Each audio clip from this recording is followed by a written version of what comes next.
Tutto rispetto di avanti. Viene che avevi io un po' bellissimo.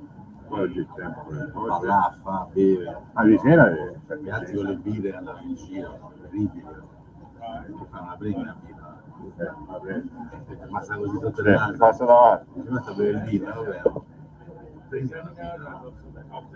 Tu caffè proprio così a caffettiere. Caffettiere. E The Multiplex? El de Multiplex sono Caterina. Adesso mettersi la canzone despierta. Lo pongo. Come l'auto? Sì, come l'auto, si despierta.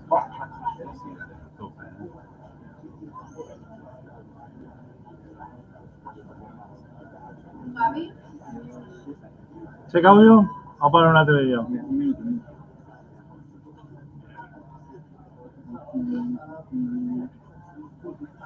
La gente beve.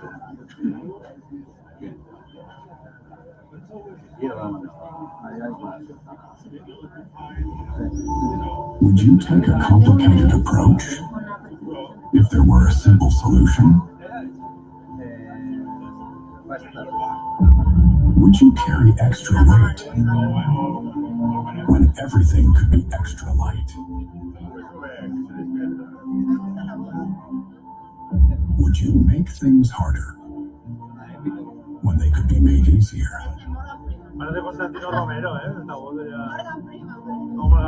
If there were a chance to enjoy added comfort, would you turn it down?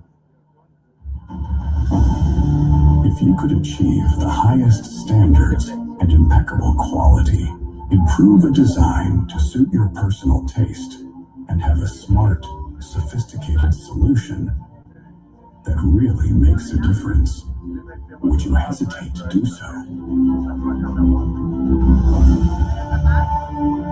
Just imagine what it would be like if you had a reliable and highly flexible partner for this. Someone who knows from years of experience that ideal results really can be achieved. A partner who is always there for you and who is dedicated to helping to shape a more efficient, sustainable, and aesthetically pleasing world. Ask yourself what choice you would make. We know one thing for sure. Life is better on your yacht with Multiplex Solutions.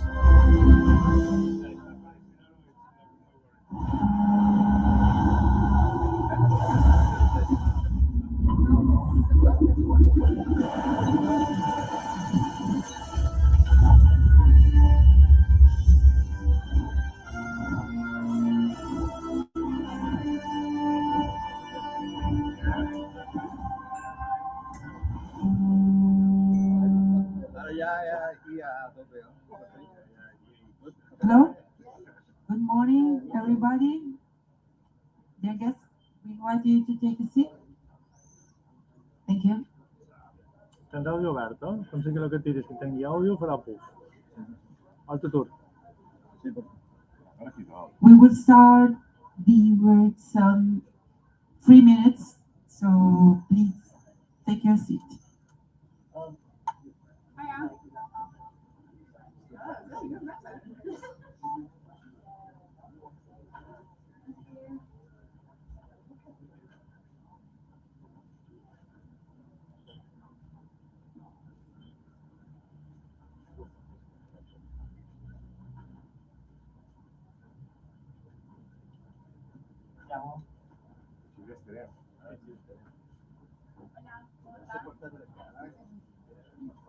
Pane buonoso, mi raccomando, se lo chiudi casa.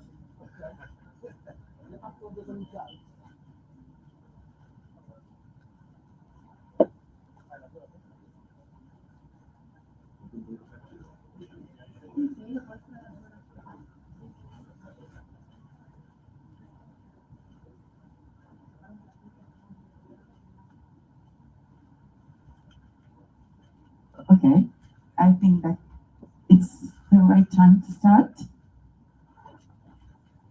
So, good morning, everyone.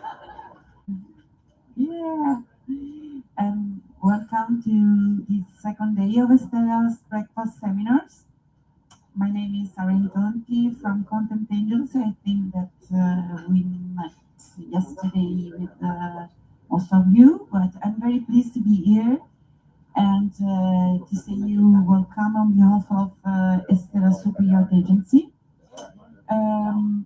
The breakfast seminars are a format created and promoted, as you know, from Estela Super Yacht Agency, which, as many of you know, is a shipping agency that was founded in 1850 and today is a leading company providing full assistance and services to vessels in many countries.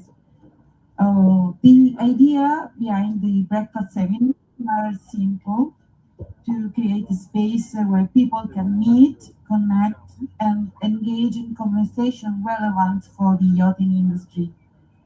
Before we move forward, I would like to thank Astilleros de Mallorca for hosting us and all the sponsors who made this 3-day format possible, starting from our partner sponsors, Multiplex, specializing in premium carbon boarding systems and bespoke yacht access provider, and Lanzarote Super Yacht Destination, offering year-round super yacht services and facilities in Canary Islands. And then we would like to thank our gold sponsors, Alcaidesa Marina, Antigua Super Yacht Marina, AYSS, the Association of Yacht Support Services, Coral Marine, Port de Tangerville, Seven Star Yacht Transport, Termopetroli Versilia, and our silver sponsors, Argentaria Yacht Services, Blue Water Books and Charts, Frisonia, Question Yates Mediterranean, Marina Cala del Forte, Medair, Mulvel, Ocean Globe Marine Consultancy, Pantaneous, Tropic Field, and Vulcan Española. The breakfast seminars are also supported by a collaboration with the POA, the Professional Yachting Association, and Italian Yacht Masters. And then, last but not least, a sincere thank you to our technical partners, Halo, OmniAccess, Super Sailing, and Renueve Audiovisuales. And to our media partners, the Islander Magazine, Multimedia, Super Yacht Service Guide, Yachting Pages, and Azimutio Yachting Info. A big thank you to all of you for your support. And now, to officially open this second day, I would like to invite on stage Andrine and Carlos from AYSS, the Association of Yacht Support Services, to share a bit more about their activity with us. Thanks a lot.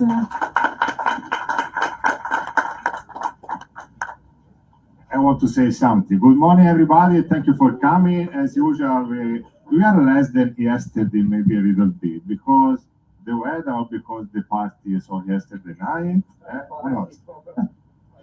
So, AYSS is the association of the yacht agency.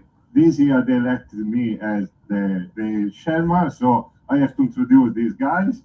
And we are in many countries, and Carlos will explain you more than me now what is the association about.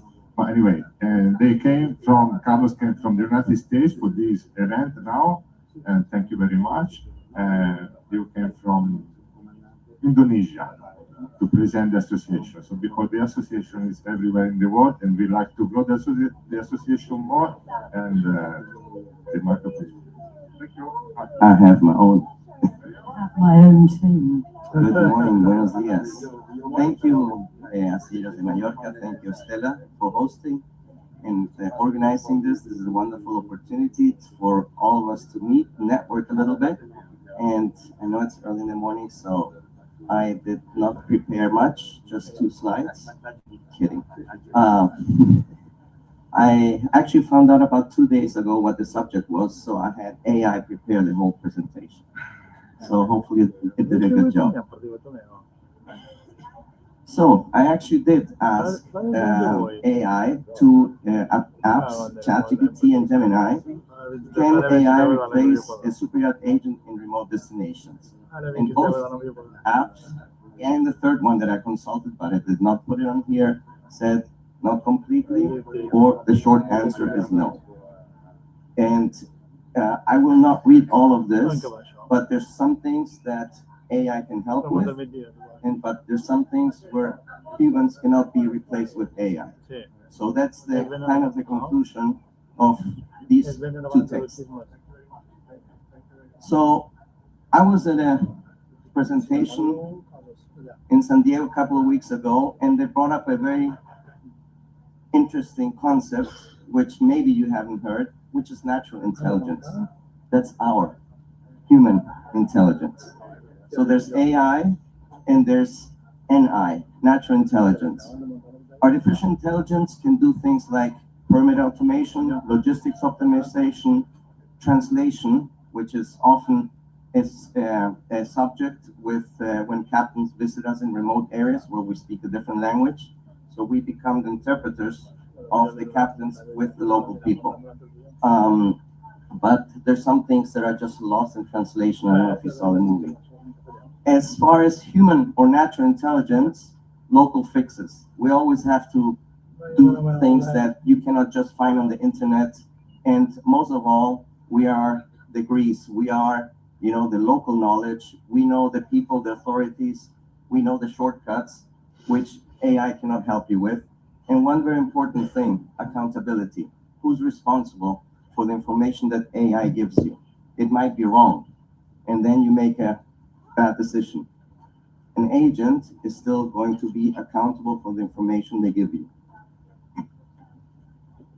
So I actually used AI about 2 weeks ago. We are agents. I'm agents in Cuba and in the southern cone of the Americas, Peru, Chile, Argentina, Uruguay.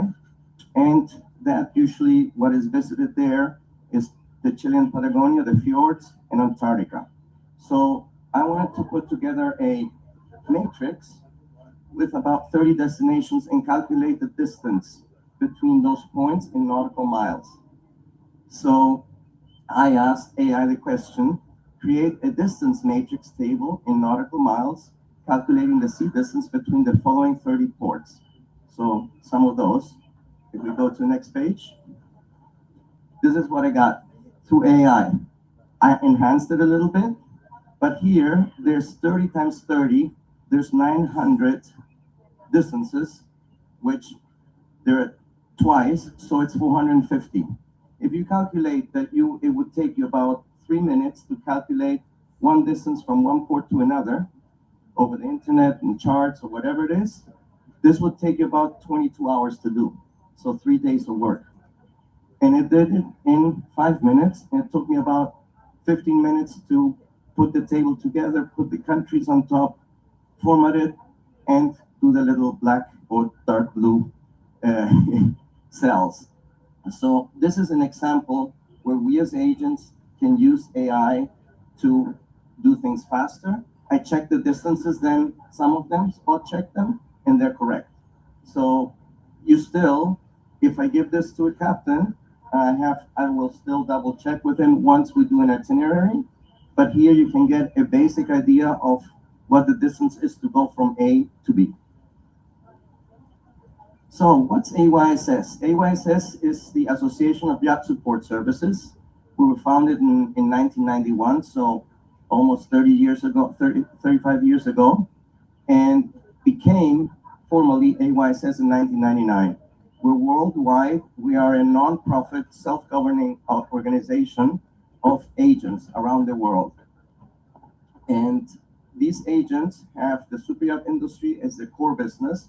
We sometimes also work with cruise lines and similar things, but we are superyacht specialists. And the one nice thing is that we all share the same mentality of service, and working with cruise lines is very different to working with superyachts. Cruise lines are an itinerary, superyachts are not. And that is a big difference. And usually things are asked for yesterday. Next one.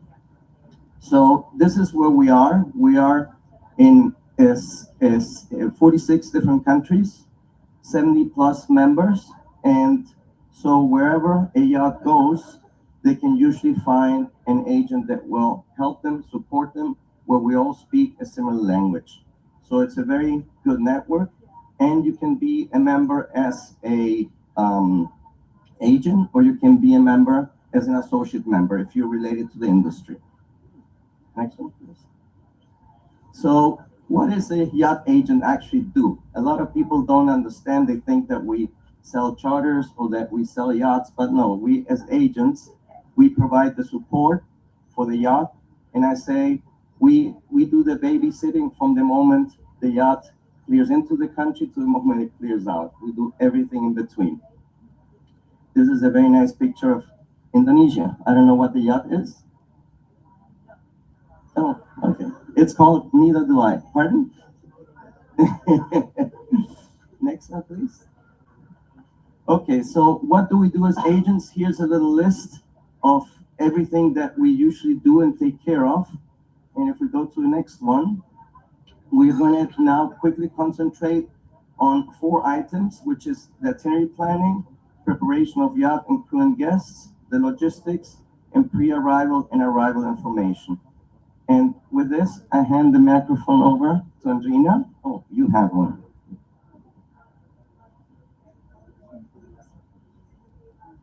Hi, so when it comes to itinerary planning, we cannot do enough beforehand. The more knowledge that you have on an area means that it's easier to adapt in the real world. And to be honest, when we're dealing with super yachts, you know things are going to change. It doesn't have to be an emergency or medical or mechanical. It could just be weather, unexpected weather, or it could be guest preferences. And then you have to change everything completely. So this is an example of where AI, yes, can certainly help with a little bit of planning, but it cannot change the natural intelligence of somebody being there on the ground when it's necessary. So with this in mind, we always encourage guides with local knowledge to be on the boats, with the complete backup of a 360-degree shore support agency like myself. So that we can change and we can adapt and we can make everything work seamlessly, and the crew on the vessel can focus on guest experience, which is what they're really good at themselves. So the other idea is that in remote areas, the local people don't have AI. The local people are still relying on human interaction, flexibility, phones, maybe not even phones. Sometimes you just get a GPS location and have to go and find somebody in some of the places that we take yachts to. So although we have technology in the West, in countries like Indonesia, and probably even down in Antarctica, you haven't got the same technology that is available there. The point of going to remote areas is to be able to experience the unique environment, the culture and the wildlife, and to be able to know well what you are allowed to do and what you're not allowed to do can make or break a trip entirely. I'll take this one. Permits and local approvals. When you plan a super yacht itinerary in the Med, is very different to planning one, for example, to Cuba, to Antarctica, where you need, and the key is to prepare ahead of time, because every yacht's requests are different. And some, for example, you need, in the case of Antarctica or the Arctic, you need to become member of IATO, which is the International Association of Antarctic Tour Operators, that coordinate all the traffic in Antarctica. So if you want to do landings, they assign it to the expedition ships, to the super yachts, to research vessels, so they coordinate everything. You only allow, for example, to go 10 knots in Antarctica. So if you do 15 and you plan with 15, you're wrong. And so those are all the things that we as agents help with. And that's knowledge that we have that is not always, you cannot always find it on the internet. You sometimes have to consult local communities, Eskimos, indigenous tribes. If you can go in the Amazon also, you need to, when you go deep into the Amazon, it's good to have a local person that knows how to talk, how to behave with the local tribes. And it's something also, because we all are sustainable, we want to protect the environment, we want to protect the cultures, we want to protect, the whole setting there for everyone. Visas, fishing permits, drone permits. In Antarctica, for example, you only can fly a drone if you have an FAA license, so you have to basically be a pilot to fly a drone. Submarine permits, something that we also do. In Cuba, for example, submarines are not allowed. We managed to get a submarine permit. In Chile, submarines were considered a warship. So we talked to the authorities to change that to allow to have personal submarines and not be considered a warship. So there's a lot of things that we do, which is prior to the trip. Next one.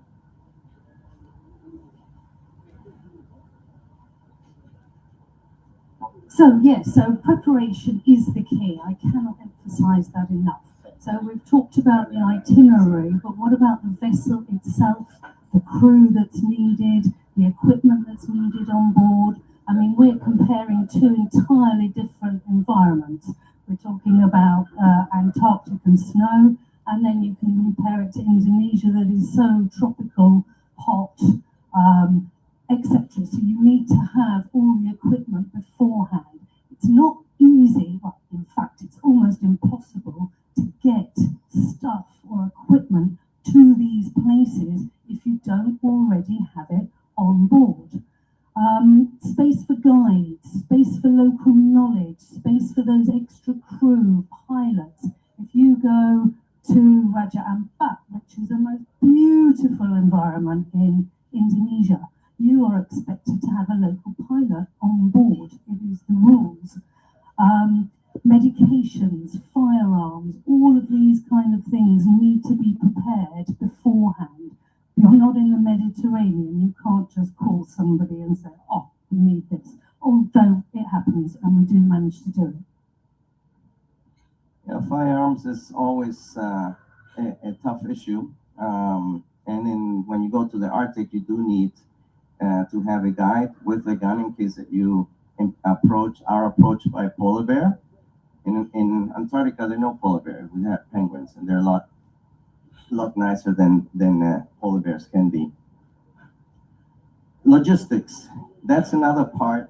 And most of it, there's three parts of logistics that we have to plan ahead. Bunkering, where to get it, what is the quality of the fuel, what is the flash point. Many yachts require the flash point to be above 60. Some countries, they don't have 60. It's 54, 58. Can they take the fuel? What options are there? So those are all things that we need to consider when we plan something. And it's not just putting things onto the yacht, but also what happens with the trash. When you are in remote areas, you have to be able to store trash. Food waste is one of the bigger issues, that some countries don't allow food waste if the ingredients that were used were brought from a different country. So you have to tell the yachts, get rid of all your red meats, get rid of all your eggs, all your things that are not allowed in this country. Honey, who would think honey? You're not allowed to bring in honey. Australia also has a thing with honey. So there's a lot of things that we need to help, prepare for the yacht. And one of the important things are all the contingency plans. What if? Medical evacuation. We have had deaths on board, repatriation of the body. All those things, it's not nice to talk about it, but it's things that we need to think about. This is mine? Yeah. And the other thing then, when this trip starts, all the pre-arrival information. What do we give the captains? What do the authorities need? It changes from country to country, vaccines, visas, health inspections.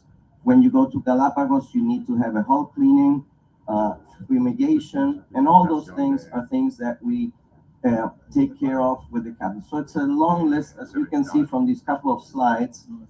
These are just 4 points of the other long list, that things that we have to take care of. Can AI do it, or does our knowledge, our experience count more than AI? So if we get back, Proxima, then the conclusion is AI or NI, natural intelligence, and the answer is it's a combination of both.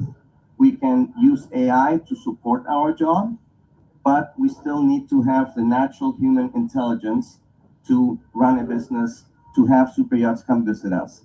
This is a picture that I actually created also with AI, and the answer is synergy between NI and AI. The yacht is called Synergy, and on the side it says that they both are needed.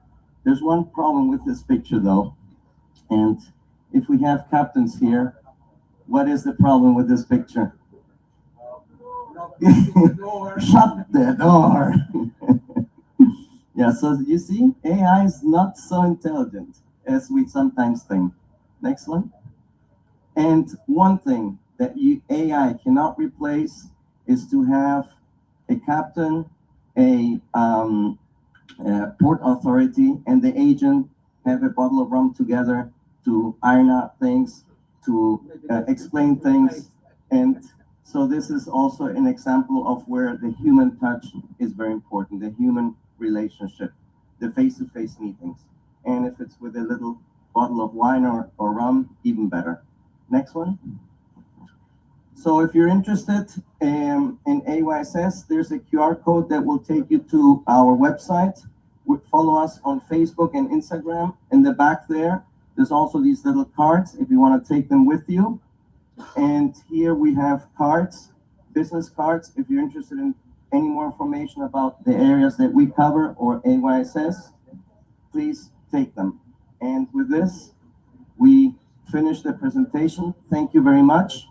If you have any questions, we can run a quick Q&A. If not, if we're running late, approach us personally, and we will be happy to answer any questions, comments, or complaints that you might have.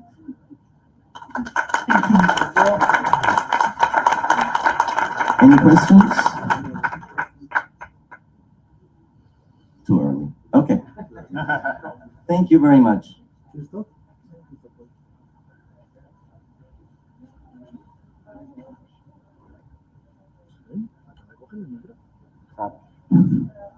Okay, thank you, Andrea and Carlos. I guess that never have a presentation been so content driven as yours today, because as you know, we were talking of artificial intelligence in this seminar topic. So now, before starting with the seminar words, please, I would like to call on stage Leroy from 7-Star Yacht Transport to a short introduction of the activity. Thank you. Thank you. Hello. I can start the presentation.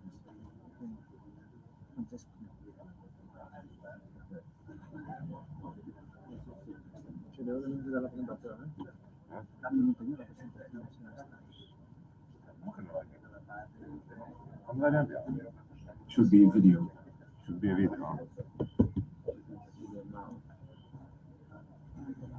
No.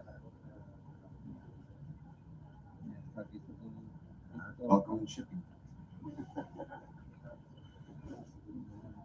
Es nada. Decíamos que no tenemos en el video oficial. ¿Dónde está el video oficial?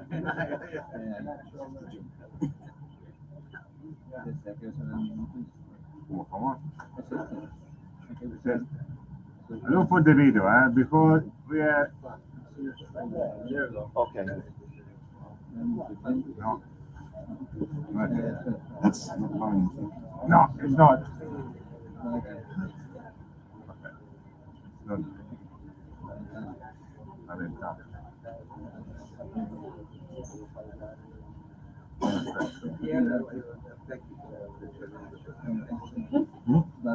Abrir con VLC.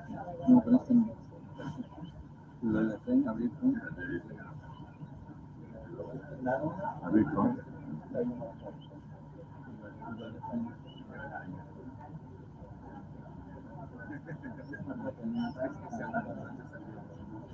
No, yeah.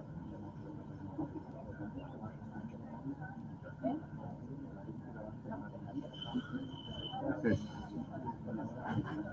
Ya está ahí. This one. Más o menos. No. Can you do it later after the? Okay, I will try to improvise. We prepared a nice video to explain what we offer. We offer yacht transport worldwide, lift on, lift off solutions, water to water. Unfortunately, we don't have the video.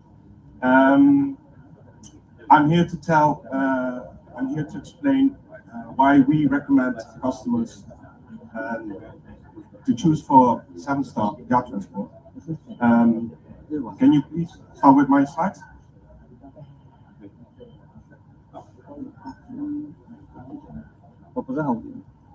Dispara. This is not my video, eh? No. Give me 1 minute to find it. Okay. Okay. Maybe it's better that I will wait as well, because I have all slides and everything. Okay. Maybe we do after the later. Okay, perfect. Okay. It's better. Oh, sorry. The convenience of the. Okay, perfect. So here I am again. Thank you. So let's start with the topic today. As you know, today's conversation is particularly inspiring, and I'm sure it will offer concrete insights into how artificial intelligence is reshaping our industry. Beyond the buzzword, how AI is actually changing superyacht operations. This is the focus of today's seminar. Together with our speakers and guided by a moderator from the media world, we'll explore a key question. Is artificial intelligence simply improving superyacht operations, or is it redefining the entire governance model behind them? Before leaving you to the discussion, let me take a moment on behalf of Estela and myself to thank our guests joining us today. We are pleased to welcome to the stage Captain Menia Venia from Motor Yacht Inception.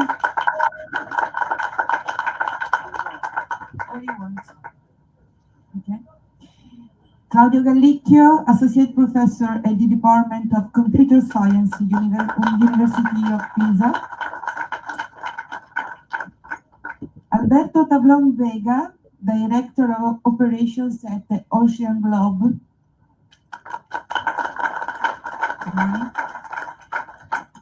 Luca Longo, co-founder of Super Sailing. And Mario Soave, cybersecurity expert and founder at Cleverfy.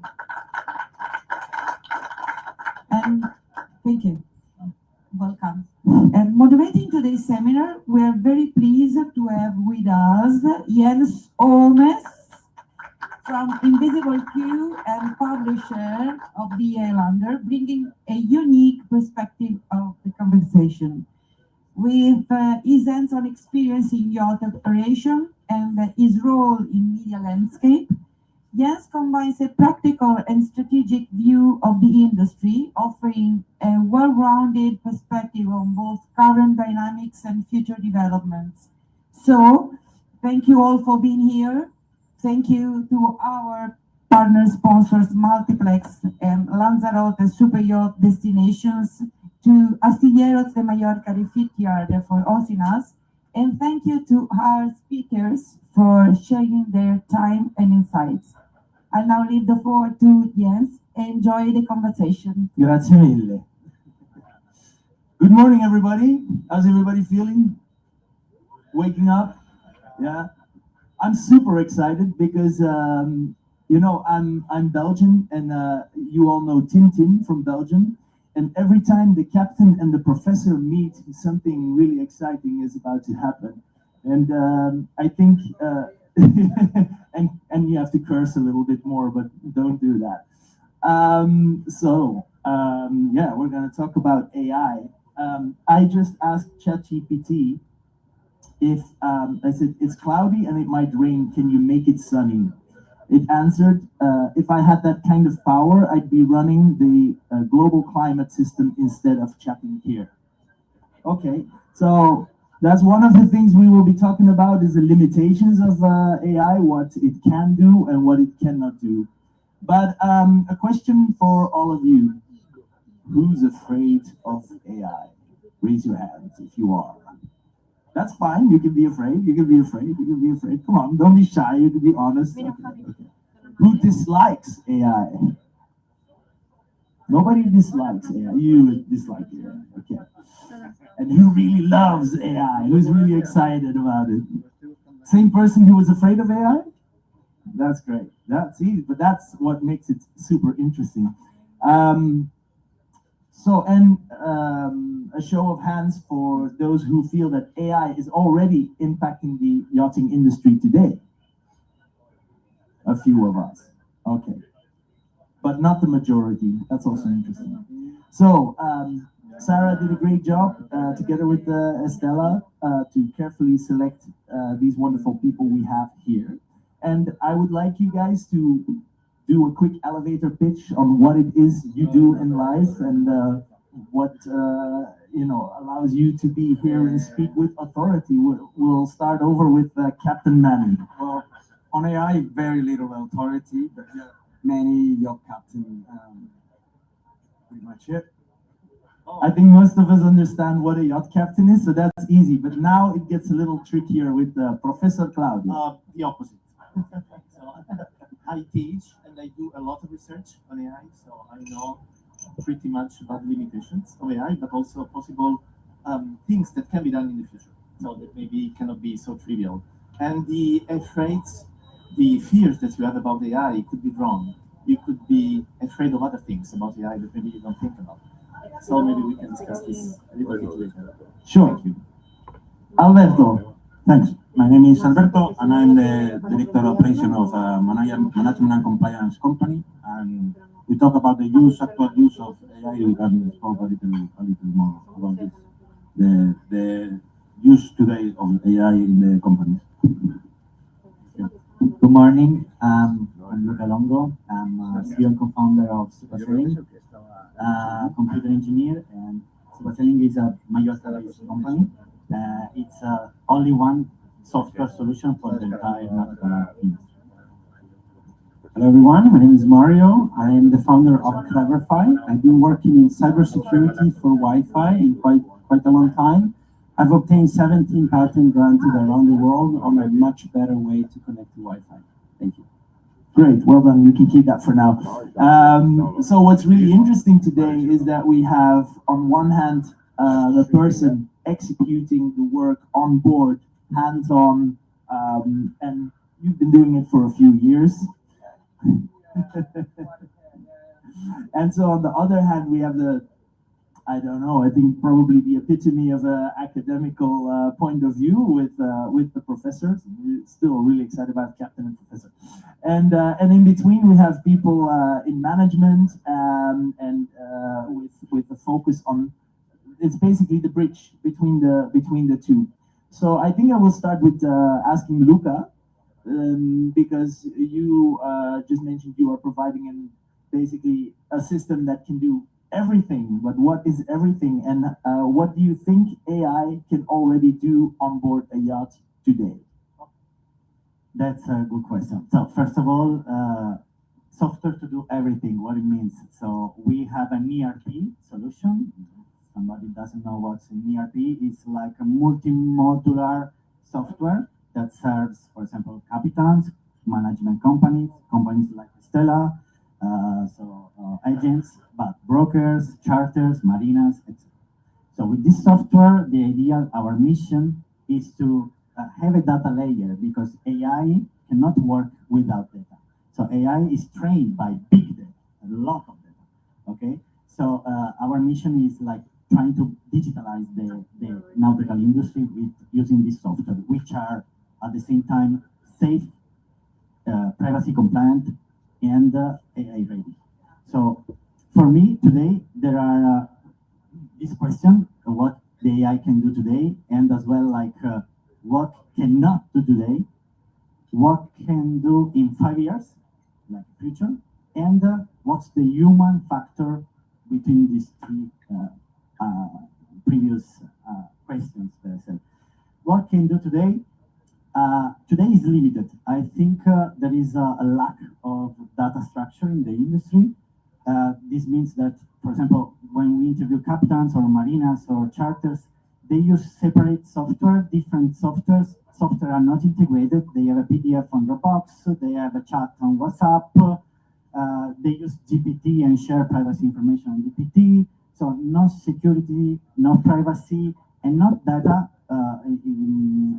connected. So that's the first point.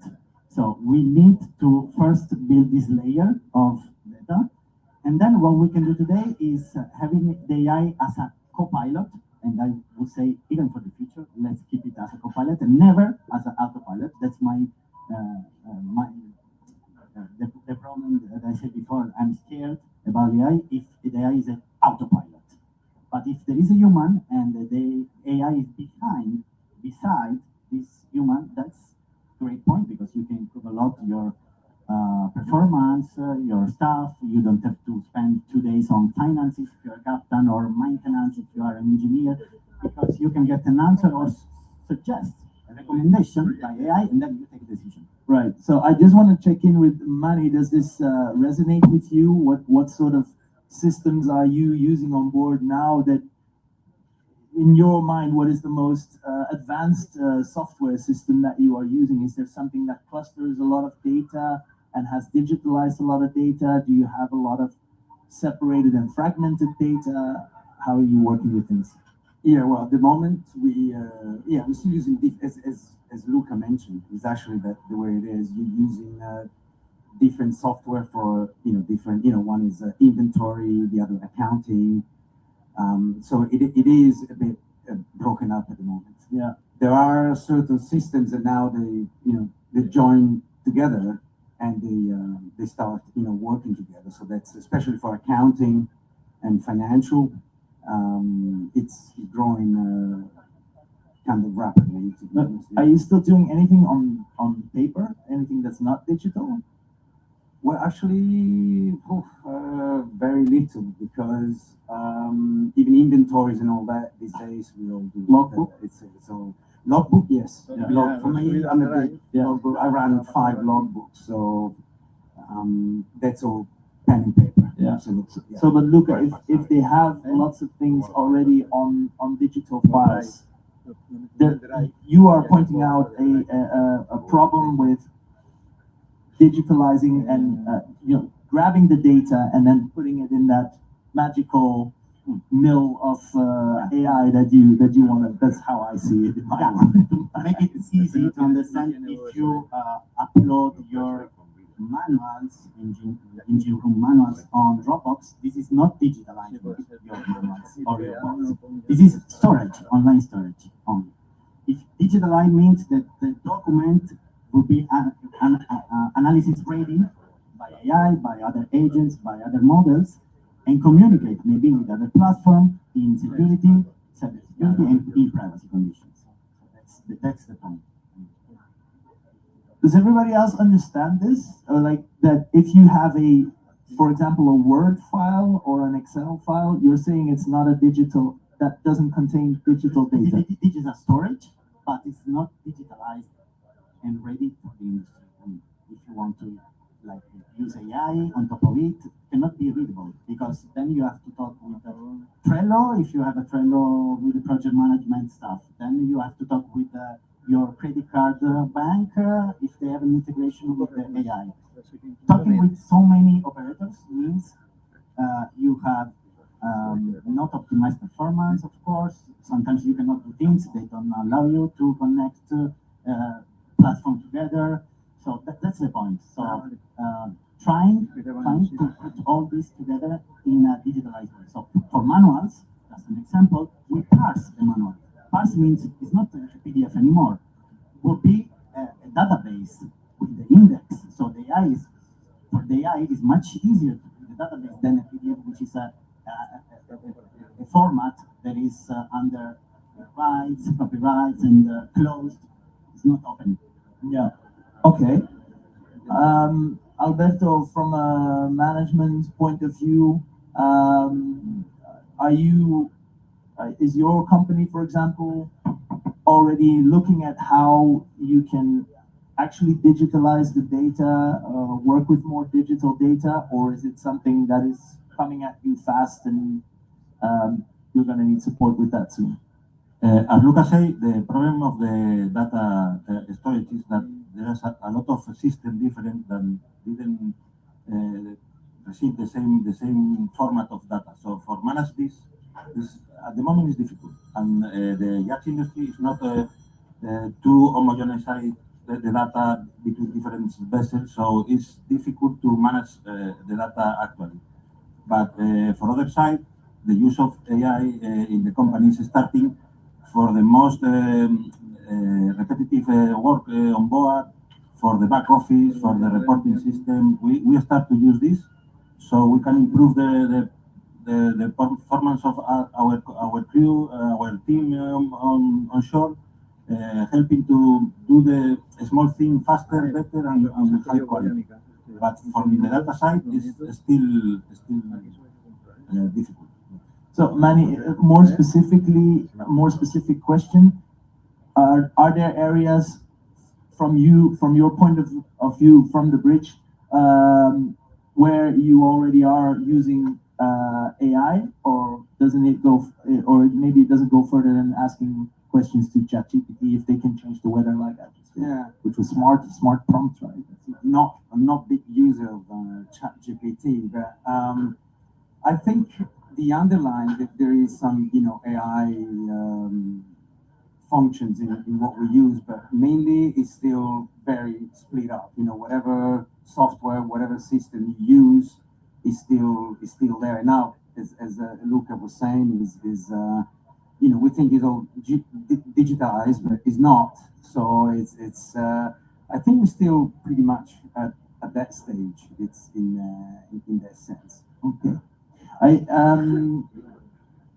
fast forward to where we're heading to. We're gonna cover cybersecurity very soon, because I think from what I just learned, I think the risk is going to increase only if we go from having what we were thinking is digitalized documents to actually digitalized and ready to use for documents ready to use by AI. But in the meantime, I want to ask Claudio, who again has been stressing the point before joining the panel that he's a complete layman to the yachting industry, but of course he is an authority on AI. So with everything you've heard right now, have there been any thoughts that you want to share already? Sure, thank you. A couple of thoughts actually. What AI can do now, what I saw now, and also in the previous presentations, is like some sort of generalistic AI that has been used. Like I asked ChatGPT about the routes, about what I can do now, and this is like one point. Generalistic AI is like only the surface of what actually you can do with AI. This is one thing. Another thing is about what AI of a different type than what we typically talk about can actually do. So now we're talking about generative AI, we say. So AI that generates text or AI that generates images, kind of accurate or not, with the open doors, for example. But generation of things like text and images, this is pretty good. AI is pretty good in doing this. But there are also other forms of AI that are very good nowadays and state of the art, like, for example, like I say, I'm not into the yacht industry, but I work with automotive and planes industry. So what we have seen there is like predictive maintenance is one, for example, application that is very, very good with AI nowadays. So you can log your information in the boat, and you can, let's say, have AI telling you in a nice way, probably your boat is going to be broken in a week or so. So, or there is a probability. It's going to get very busy on the boat, I can tell you that. Yeah, yeah. Or, I don't know, some sort of statistics like that. But again, it works with you, no? So it's supposed to help you, to avoid bigger breaks. So that's the point. There is a lot of possibilities. What I can see now is this problem probably is like the generalistic AI that we solve typically with like more vertical AIs of the generative way. So which means you have your own data processed in the correct way, like Luca said, and then you create what is called RAG or RAG, which is like a system that is like avoiding that problem of hallucinations of AI. So generation of information, it is not true, simply not true, because the AI will not say, I'm not able to answer you, really. That's something it's put on top of AI. The AI will generate text anyway. So RAG is a way in which you can, for example, RAG, it's a way in which you can use your documentation, your local documentation, pre-processed, to give you answers exactly on your board, to have answers that are not generalistic, but are anchored to what is actually the data that you have on board and that you want to use. That's also another direction. It's like avoiding the use of cloud AI. That's another future direction that I think is important. Local AI is already doable, and that's a promising avenue also, because sometimes you are in remote parts of the world, like we've seen in the previous presentations, no, and so you don't want to have access all the time to the internet in order to use the AI. You want to use AI locally in a trustable way. Okay, yeah. Before I unleash Mauro on cybersecurity, it was an interesting thing you just that Luca mentioned early, just in passing, that the use of when the crew starts using ChatGPT, and there is a way to use ChatGPT that it remembers everything that you said, and I have that turned off for that reason, that I don't want ChatGPT to know everything about me. If you start brainstorming, for example, about your company figures or your children's, I don't know what, anything about your children, you want to keep that protected. Then it goes, as far as I understand, into this system. So later on, if somebody asks to make a profile of this person and the earnings of their company, etc., it will know it and it will come back. So that is, it reminds me of the early days of social media, when we were talking about yacht crew using social media. It was prohibited. Now they hire people because they are good with social media. So that's interesting how that changes. But this is the risk that you mentioned, right? That's what you were pointing at. Crew using ChatGPT or any other AI in that way. Yeah, not only AI, any system that have terms and conditions that don't respect your privacy in the way you want, of course, because when you upload the document to ChatGPT, even if you don't enable the toggle with the memory toggle, your documents will go in US servers, okay? And they have rights with the Pentagon and governments and security stuff that if they want, they can watch what you uploaded. Right. Even if you don't enable the memory. So it's up to you. If you want to use that, or if you want to use private AI, as they say, or an AI that is in a range, like in our system, we have like in a range that for our European customers, we have European servers. For our US customers, we have US servers. So they respect the same condition that they have a company or a boat or a marina system. Yeah. Anybody here that plays with any sort of AI regularly? Did you know about these things that were just mentioned? Raise your hand if you were not aware of the fact that it can be localized or it goes globally. That's not a clear question for my part. Anyway, let's skip that. I'm unleashing Mauro about cybersecurity. I don't even need to ask you a question. You just, I just want to bring a little bit of awareness, because obviously AI has been used, you all use it, is great, right? But think about when it's in the wrong hand, right? I want to make an analogy right now. How many times have you chat with ChatGPT or Gemini or any other AI, and you're like, geez, it's reverse engineering my thought. How does it know how to give me the answer so great that is what I expected, right? Now think about in the world of password, right? We all have like a password. There's tons of password. I feel like the captain. They are the first attack that they have is having too much data. They have too much password, too much system, right? Too many things to remember. It's insane, right?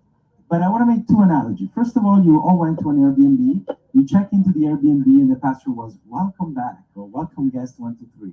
Or you go to one of the vessels and it's like "Sailing with us," "Love was sailing," and have all these things. Now think about how a hacker can get through a list of passwords that gets generated in few seconds because they don't have to go through a list of millions of passwords to check your Wi-Fi password. They can go through a list that is much smaller, and so it's quicker. So there are people, okay, and unfortunately I didn't brought it because I had to do security, but I have a very small device that is about like the size of like a small thing, like very tiny, that I can put on my pocket and go around this whole port and basically collect everybody's Wi-Fi password. Okay, very easy. My company started because somebody uploaded, it was child pornography, in my Airbnb. The FBI came out and they wanted to arrest me. And what I realized, that night of the crime, because there was a timestamp, first of all, they thought it was me. I had to prove that, hey, it's an Airbnb, there's somebody in there. But guess what? Let's say it was Luca in the Airbnb that night. Look, he's a nice guy. He's not like doing anything wrong. Now, how do you prove that it was not Luca, right? And then what we realize is that the password, I haven't changed it for 5 years. It was Welcome Guest 2014. And this is exactly what's happening in this industry, where, like nobody changes the password, because if you change the password, then nothing, and everything stops working. And then you talk to the IT firm, and they're like, yeah, don't worry, we got a password for the captain. And then we have a password for the guest. And then we have a password for the crew. But then guess what? They write on a piece of paper, everybody knows everything, and then people get laid off, or maybe they don't work there anymore. 3 years later, they still have the password. So now, it used to be that, okay, and so what?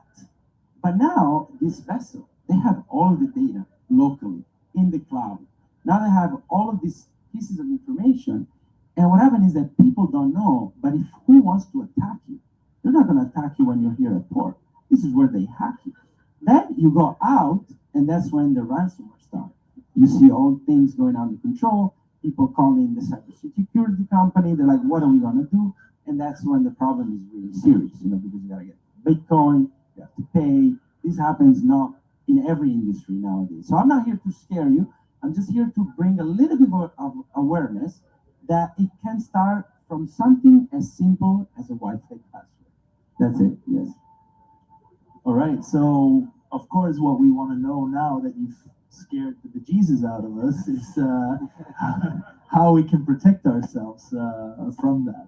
Well, so first of all, it's very important to have awareness, number one. Number two, you need to educate yourself. Okay, so the same way you invest the time in learning about fire safety hazard, medical, we heard it yesterday, all of this, people need to learn about cybersecurity. And then if you have a page on in your vessel that has all of the password, that's probably not a good idea. Okay, that's definitely not a good idea. You should have a system for it. Now, right, yes, exactly, the spreadsheet and so on. But then, of course, on the Wi-Fi side, where I am more expert, obviously, we have created a solution that very similar to Visa and MasterCard. If we think about this, all of you use Visa, MasterCard, American Express. When you do those transactions, you are protected and you feel safe because it has access to your bank account, but you are the one having your PIN number, right? If you want to get the money out, even if it's still your card, they still need your PIN. So it's not that they immediately have access to your data. So there is a technology now that we're bringing to the world that allows you to connect to any Wi-Fi using your personal password. So you don't have to ask, hey, what is the Wi-Fi password here? Hey, what is the Wi-Fi password? Like instead of you having to ask, you have your own. It's kind of like having your PIN number. And so with this security, it avoids having to share the same password with everybody. Everyone can use their own, everyone can use their own data, and it's safe. This can be linked to your, let's say, home Wi-Fi. So like if you have Vodafone, Fastweb, if you have AT&T in the US, everybody can use their home Wi-Fi password anywhere in the world. And that's very similar to Visa and MasterCard. That gives you access to your money of your home banking anywhere in the world. There's no rocket science. Nowadays, you don't think twice. You go to America, you buy a coffee, you pay for it. You don't even think about that there was an exchange rate between the euro and the dollar. You just, okay, it's going to go out of my account, and it works, right? And it's safe. And so there is such a technology now in the Wi-Fi industry that allows that exact experience between data, access to Wi-Fi, connecting to your home, connecting to your country, VPN. It's a whole mix. People ask me, is this a VPN? It's a mix of a lot of things. But what people don't care is like how it works. What they want is like, is it safe and is it simple? And when you bring simplicity, then you bring the adoption of a new technology that everybody uses. If you guys think about some of you remember the credit card system used to be like chick-chuck, with a little machine, and then when you slide the card, then you put the chip in. Every step was more secure, and now we have Apple Pay and Android Pay, and you get a lot more secure. Or with the Apple Watch, you can pay. So the more time goes by, the better the security comes. But of course, it needs the adoption. It needs every one of us to adopt it. So hopefully, I brought some awareness that will make you think, hey, maybe I should look into this AI. What can it do bad for me in the cybersecurity world? Yes. Let's have a moment of honesty between us. Did everybody understand how this system works with this Wi-Fi password or am I the only one that had to ask him 3 times to explain it to me again? I didn't pitch my product, okay? So because I'm not here to pitch, I'm here to bring. I think it's important because it's at least one tool. I don't know if you're the only one providing it or whether you're going to have competition, but it's a tool. AI is a tool. What you're offering is a tool. Yeah. So I think it's good to know. Okay, it's good to understand. Yeah. So basically, before I start, all of you probably have a home Wi-Fi, right? You have subscribed to your home Wi-Fi network. Okay.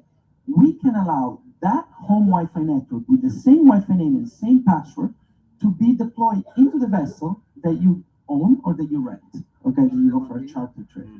What is this protecting you from? First of all, you don't have to ask the password. You use your home Wi-Fi name, your home Wi-Fi password. This allows a mom that bring in a baby to bring their baby camera from home, get into the vessel, plug it in, and boom, she can watch the baby out, from the back having a drink.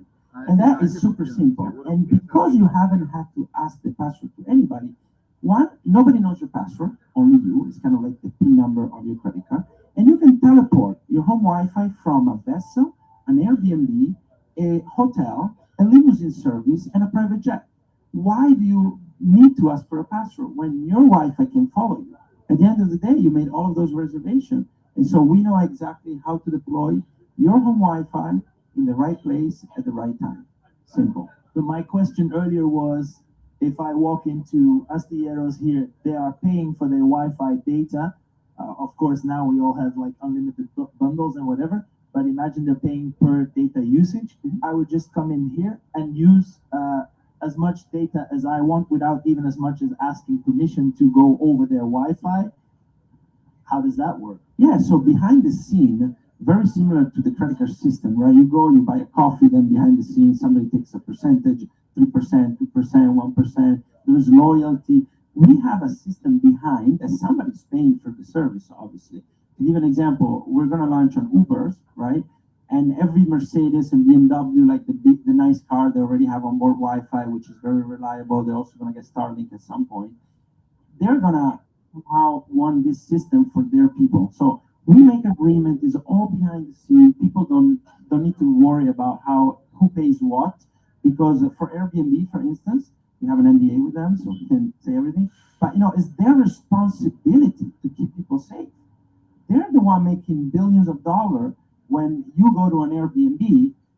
It's their trust and safety brand that has to be paying something to make sure that you don't get hacked, that the door lock code is being changed at every reservation. Otherwise, you feel nervous when you go to an apartment and the code is like 5555.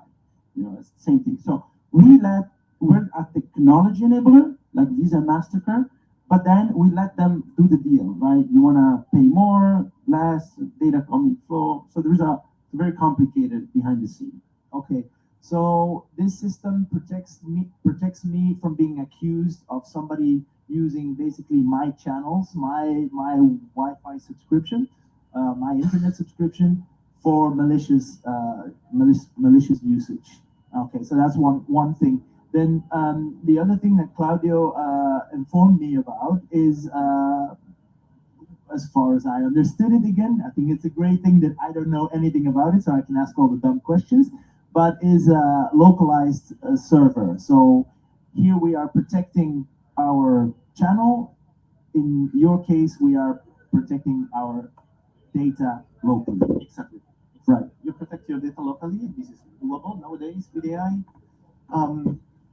Not just that, but also, okay, so your data doesn't need to go on the cloud. So it doesn't need to go, like Lucas said, in the US necessarily.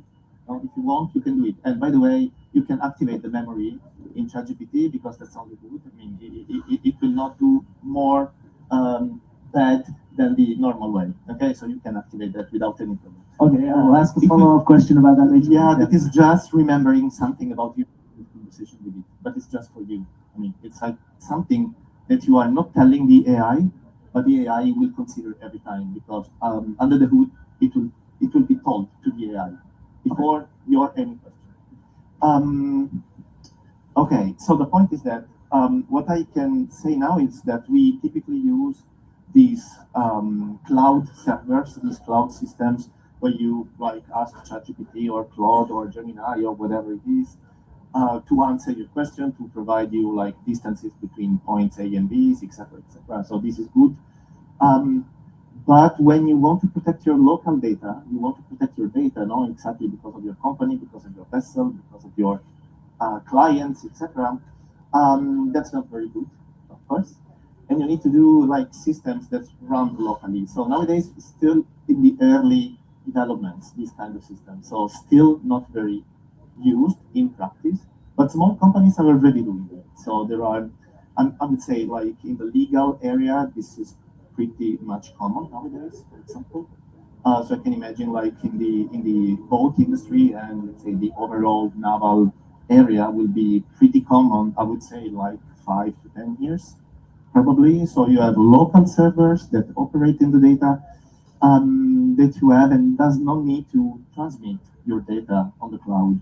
But what you can do is actually leverage the knowledge that has been learned in other places. So when you are, let's say, on board, you run on your local data. When you come to the land, then what you can do, you can share the neural networks information with the other neural networks that have been trained on the localized data for the benefit of everyone. So if something is being, let's say, learned somewhere, that can be used also somewhere else in a private way. This is what is called federated AI. This is also doable using these local systems. And the last point about this is about energy consumption, because nowadays AI, generative AI, the kind of AI that I mentioned previously, is a type of AI that is really power hungry, and so I mean you cannot do much about it, right? So either you pay $1 billion to start up your company, otherwise you need to use Gemini necessarily. You cannot do anything else, or Claude or whatever it is, right? So what we are going to at the level of research nowadays is like trying to move the generative part of the AI from the cloud to your phone, to your small device, to your wearable. This has been said already. So there can be localized AI that runs on your own data and will never go out of it. So an efficient AI that can run and last in operations for weeks, maybe, without a lot of costs. So this is where AI is going in the next hop for AI, and I think that systems like cyber, physical systems like a vessel can be in the future, can leverage this pretty much. Sorry, I'm just thinking on a practical side what you just said. So same old losing your phone, losing the computer, crew member moving from one yacht to another, and they've been using and sharing this private information, but they had access to it. So what do we do about that? It's a bit like the password, when you leave the yacht and the guy goes away with whatever passwords he accumulated through his time on board. What can we do about how do we make a clear cut?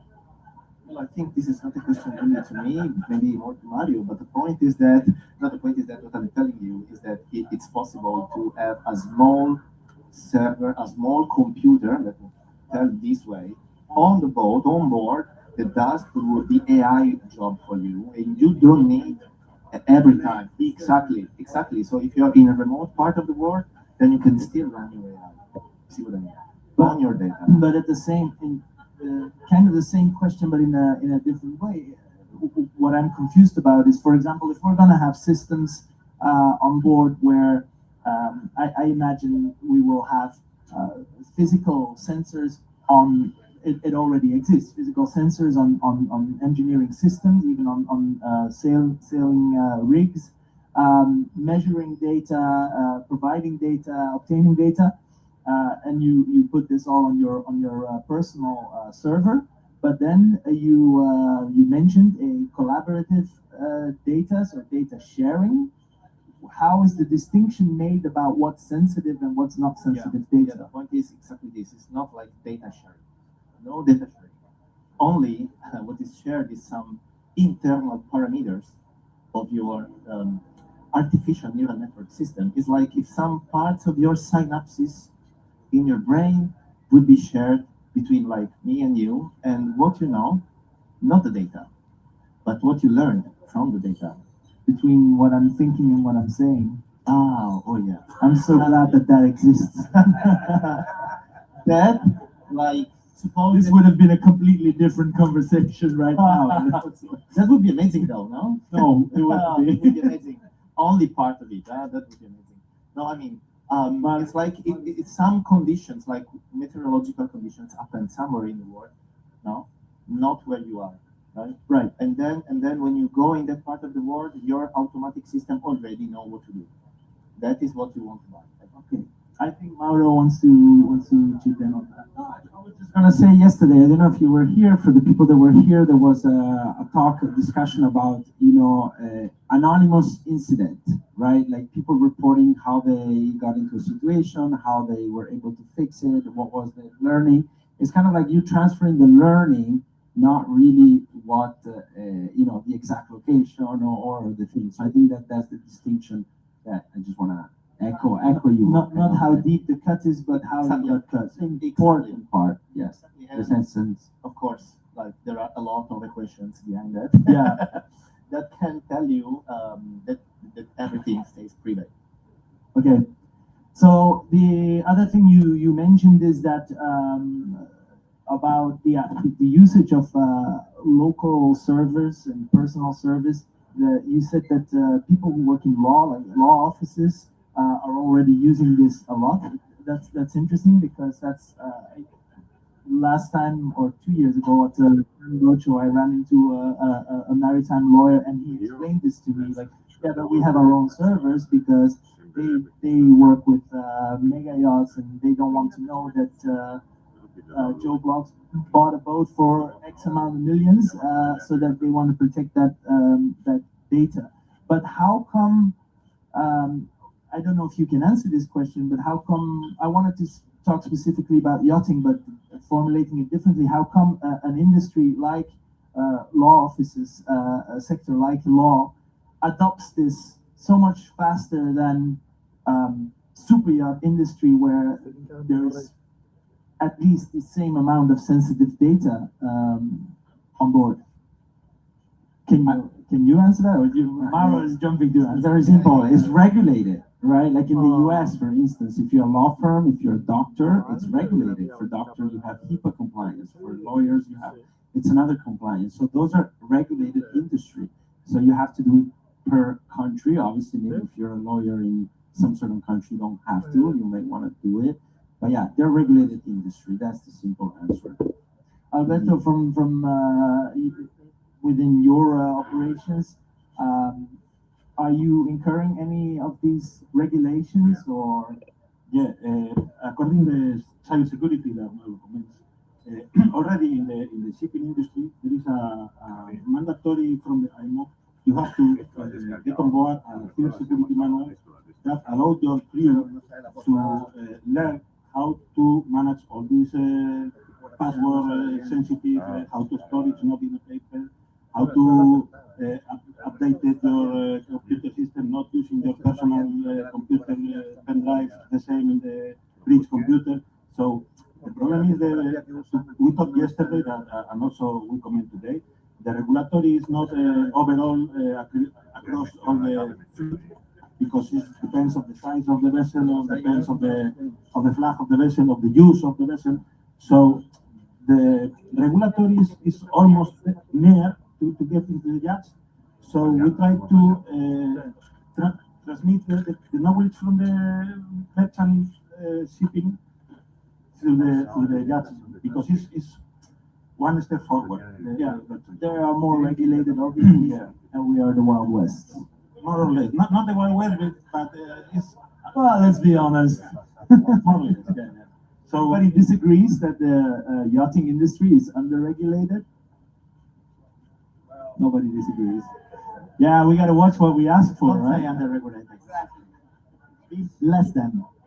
Yeah.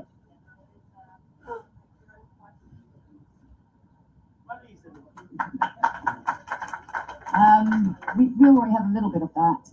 When you're a yacht, even when you're a yacht, they're not a merchant vessel, but over 500 tons, you have to have a cybersecurity manual. You have to have a policy. You have to have things in place. Are we all very good at it? No. Yes. Not very frequently, but yeah, there is control. Port State Control will check it. Flag will check it on annual surveys, and I've had flag surveys where crew have been asked, like, "Oh, I've got a little drive. Can I just use that? Can you just put that in front of the computer for me?" If they do, you fail, because that's obviously not what you want them to do. So there is something going, but your question, just like, should we, or why is this not happening so much in yachting? I think we're also very conservative and a little bit slow on taking up new stuff. Yeah, yesterday we there was discussions here about also about AI and cyber safety, but it was about safety in general. And it's no secret to anyone here that the yachting industry is always kind of the last to adopt these things. But talking about, so that's, I think now we've covered a little bit what AI can do today. There's a lot of scary things, so we've also talked a little bit about how we can protect ourselves. What I still don't know, and it's not specifically to yachting, although we have obviously crew on board, so we need to talk about keeping ourselves, our personal situation safe today.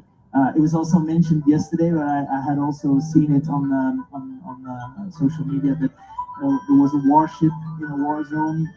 Everything turned off. They were going stealth, but one of the crew decided to go for a run on deck and had Strava on, and so everybody could see where he was because of his Strava. So a question for Mauro: what can individuals like myself, whether I'm on a boat or not on a boat, do to be as safe as possible? And what should we be mostly aware of? What's the biggest danger? Well, I like to start with very simple example. In my family, my wife, my daughters, and so on, the first thing that I do is to tell them, get a password management. And that is, you have it in all of your phone. iPhone has a password management that, like, probably only 20% of the people know about it and they actually use it, right? And it basically allows you to, the same way you do journaling, your notes, there's an app that is for password, and it's super locked, it's encrypted, nobody has access but you after you put your finger, your face, and your thing. So That would be the first thing, number one. Number two, this is more for privacy. Go into your setting for the microphone. I don't know, I can't get tired of telling people, like your microphone is on at all times, they're listening to everything that you say, you just don't know it. Okay, and so then you're like, oh, but why is it talking to me about, this product, right? And we know, all of us, you'll have to talk with the microphone on or things like that. So that's another thing. So if you do social media, have a different phone. The one used to do the video for the social media and etc. Use it as a work tool. But for your private life, have a different phone. That's it. We go back to having two phones. They put two SIMs. People, they say, oh, I can have two numbers on one phone. No. Keep two phones separate. Work and private life separate. That's my number two. Number three, it's sharing photo includes a GPS location. So I tell my daughter, do not ever send a photo with iMessage because it includes where we live, it includes all of the information that, precious information, right, that people can cross-reference. And then fourth, which I'm really telling my family, this is family stuff, it's not business, okay? So it's like license plates, name of streets, whenever you do photos, this thing, it includes so much thing. Now they can take a photo, put it online, and you know exactly where you are, where you took the picture, where you live, and etc. So those are all things that are very important. To give you an example, in my Airbnb, I get a lot of scam. People ask me, is that a true Airbnb? Can you please send me a photo of the street? And I'm like, yeah, sure. I was born at night, but not last night. They kind of want to know exactly where the apartment is, because as soon as you send them that photo from the windows, they know where it is, right? And so whenever it's vacant, they can see. There's crazy stuff, guys. Like there's people setting up Airbnb just to hack people, and I'm serious. They set them up in front of a very good corporate office of some very good law firm, for instance, and they're like, okay, they're making money. They're a hacker. At the end of the year, they have how many guests went in there. They connected to the internet.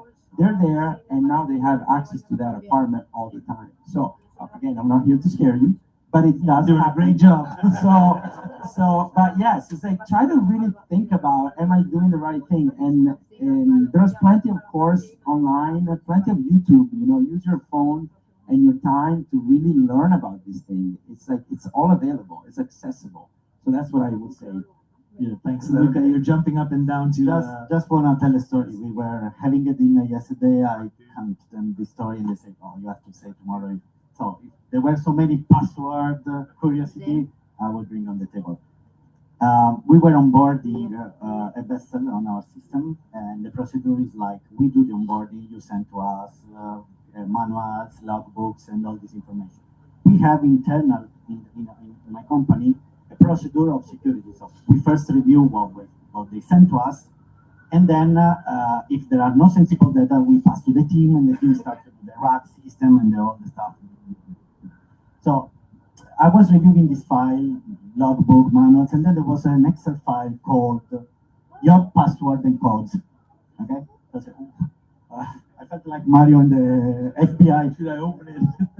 Okay, I opened it because maybe it's something codes related to the manuals, because it's an engineer. How to use a password. I opened it, and it was Netflix password, Wi-Fi password, bank photos. I said, okay, let's call the captain. I said, hello, okay, this is not the way to do things, but not because of the capital. This happened in all the industries. Hotels doing the same. I was working in the hotel industry. I was working in the restaurant with the restaurant owners. They do the same. So I think I want to put in the table one topic is the AI and data literacy that we need in this industry as we need in the many others. All right, and thank to the captain that was there at dinner. It reminded us that the pastor of Louvre, when it was hacked, it was Louvre.